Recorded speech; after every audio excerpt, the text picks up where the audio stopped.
Bu parayı bu şekilde tutup yukarı atıyorsunuz. Tuttuğunuzda baş parmağı arasında tutarsanız padişah, bu iki parmağı arasında tutarsanız vezir, bu iki parmağın arasında tutarsanız kurtuluyorsunuz. Burada tutarsanız veya yere düşürseniz zaten yandınız. Padişahın arasında tutan kaç kere vurmasını söylüyor. Vezirin arasında tutan vuracak. Burada tutan kurtuldu, hiçbir şey yok. Burada vuran yandı. Her türlü dayağı yiyecek.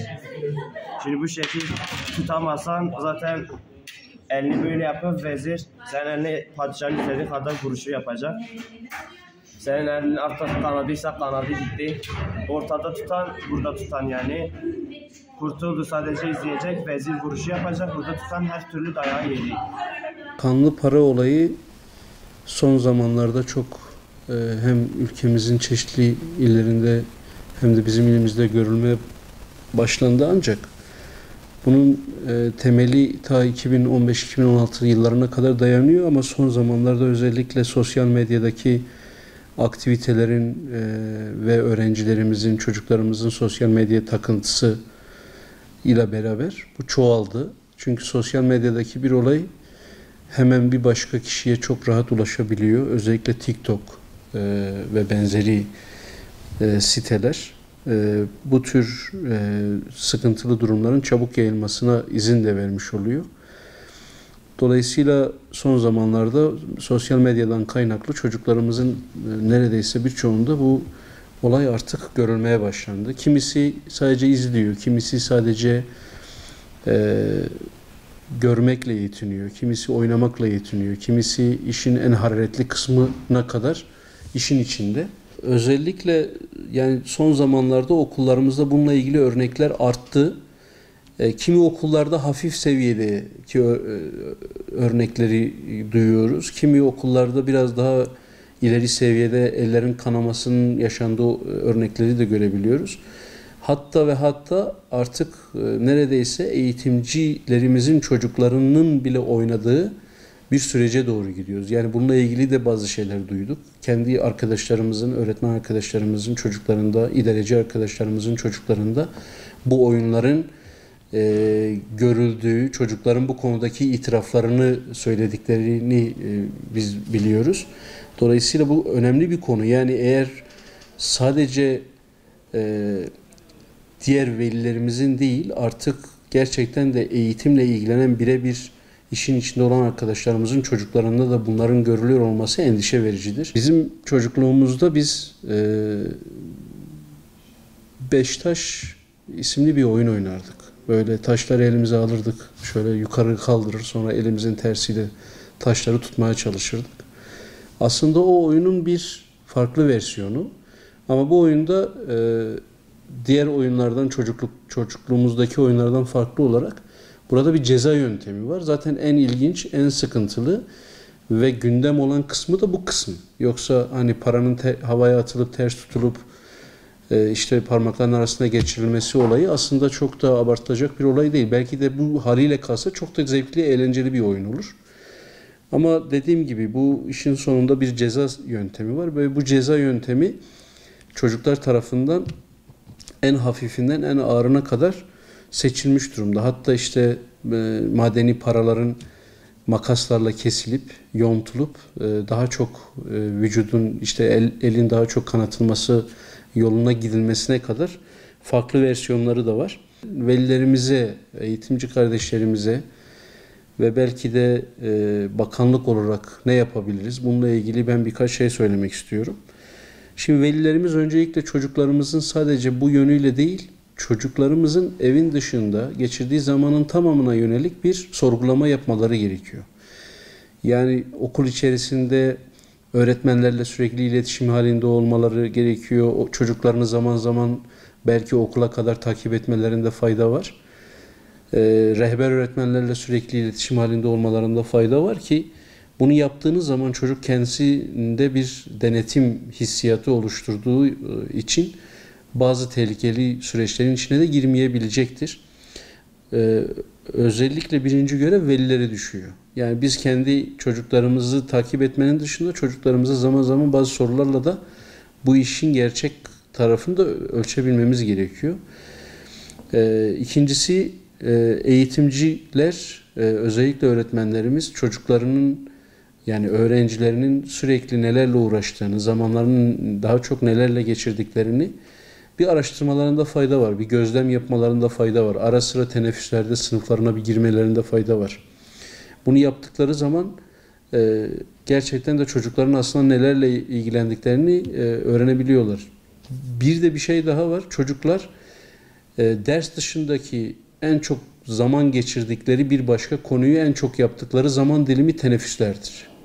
Yani çocukları en iyi gözlem yapacağımız zaman dilimi aslında teneffüslerdir. Dolayısıyla teneffüslerde bu anlamda çocuklarımızı takip etmemiz gerekiyor. Öğretmen arkadaşlarımıza bu anlamda büyük yük düşüyor. Okul idaresi arkadaşlar zaman zaman öğretmen arkadaşlarımızı bilgilendirerek ya da onlardan bilgi alarak, dönüt alarak bu süreç, buna benzer süreçleri de takip etmeleri gerekiyor.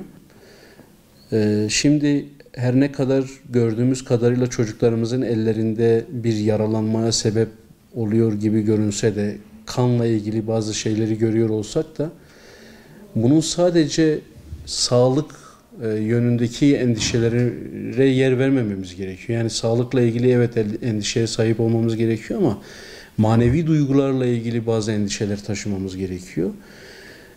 Belki de birçoğumuzun kaçırdığı nokta burası. Çünkü çocuklar özellikle oyun oynarken rekabet sistemine göre oyun oynuyorlar ve kazanma usulüyle hareket ediyorlar. Hep kazanmak isterler.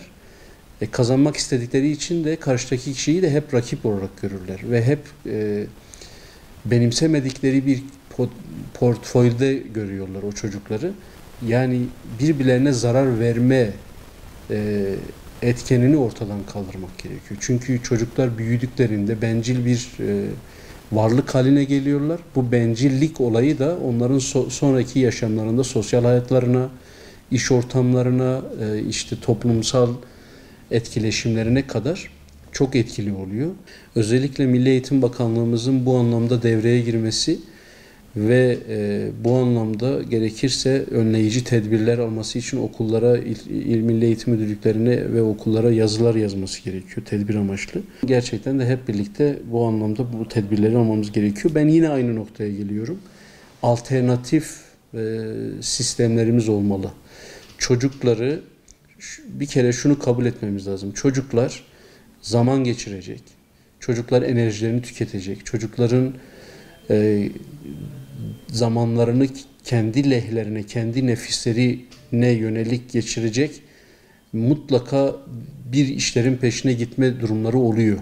Yani siz çocukları tutamazsınız, engel olamazsınız, çocuklara yasak koyamazsınız, çocuklara bunu oynamayın, şunu yapmayın, oraya gitmeyin diyemezsiniz. Çocuklar hareketli varlıklardır ve siz onları tutamazsınız. Bir yerde sizi devre dışı bırakıp kendi isteklerine illaki ulaşıyorlar. O zaman madem böyle biz bu anlamda onları engellemek yerine onlara alternatif yollar sunmak zorundayız.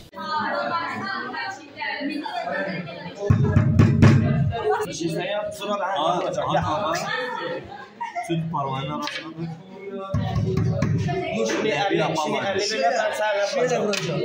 Yavaş ol. Evet, olmadı. Kanlı para denen bir oyun olduğu ve bunun da hızlı bir şekilde yayıldığını bizler de vakıf olduk. Şimdi sağlık dediğimiz zaman tabii ki sadece bedensel sağlık değil, ruhsal sağlık da kesinlikle çok önemlidir. Kanlı para dediğimiz oyunda etrafı keskinleştirilmiş demir paralarla kişilerin kendilerine zarar verdiği bir oyundan söz edilmektedir. Tabii burada kanla direkt irtibatlı olduğu için enfeksiyon riski, yani çocuklardan çocuklara bir enfeksiyon bulaş riski olabilmektedir. Ama bundan belki de çok daha önemli olan bir şey var. Bunun kişilerin, çocuklarımızın beyinlerinde yapabileceği tahribat. Bu gerçekten çok daha büyük sıkıntılara yol açabilecek bir durum. Öncelikle biz tıpta kendine zarar verme, self-injure denen bir kavram var. Ve aslında bu da bunun önünü açan bir durum ve beynimizdeki ödül yolakları üzerinden kendine zarar vermeyi ödül yolakları üzerinden bir ödül mekanizmasına bağlayarak hızlı bir şekilde bağımlılık yapabilme durumuna ulaştırabilen ciddi bir risk aslında burada söz konusu. Psikopatlarda, sosyopatlarda kendine zarar verme davranışı zevkle bağdaştırılmıştır ve kişiler bu işleri yaptıktan sonra, kendilerine zarar verdikten sonra bir sakinlik hali, bir gevşeme haline ulaşırlar ve rahatlarlar ve bunu bir beyindeki ödül yolağı sayesinde yapılır. Ülkemizde diğer ülkelere göre sosyopat, psikopat oranı ve bunların tabii ki en kötü durumu olan seri katiller diğer ülkelere göre daha azdır. Bunda da tabii ki bizim kültürümüzün çok önemli bir yeri var ve bizim inançlarımızın. Burada da maalesef çocukluk çağında beyin plastisitesinin çok güçlü olduğu, çok kolay bir şeylerin öğrenilebildiği ve bunları bir bitki gibi düşünebilirsiniz. Yani bir tohum ekiyorsunuz ve bu tohum çocukluk çağında ne kadar güzel bir şekilde ekilirse, doğru tohumlar ekilirse bu ileride de tüm toplumumuzu etkileyecek durumlardır.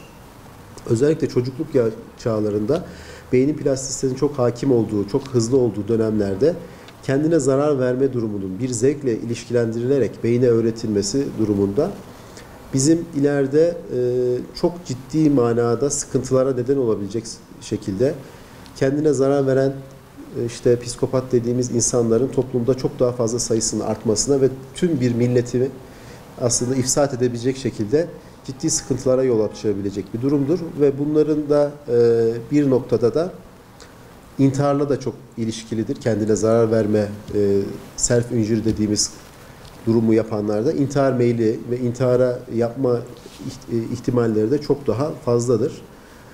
Bunu gerçekten çok ciddiye alıp, ülkemiz çok ciddiye alıp bu tür şeyleri, bu oyunu veya bu oyun gibi yeni çıkartabilecek değişik şeyleri çok ciddiye alıp çok ciddi önlemler almamız gerekmektedir.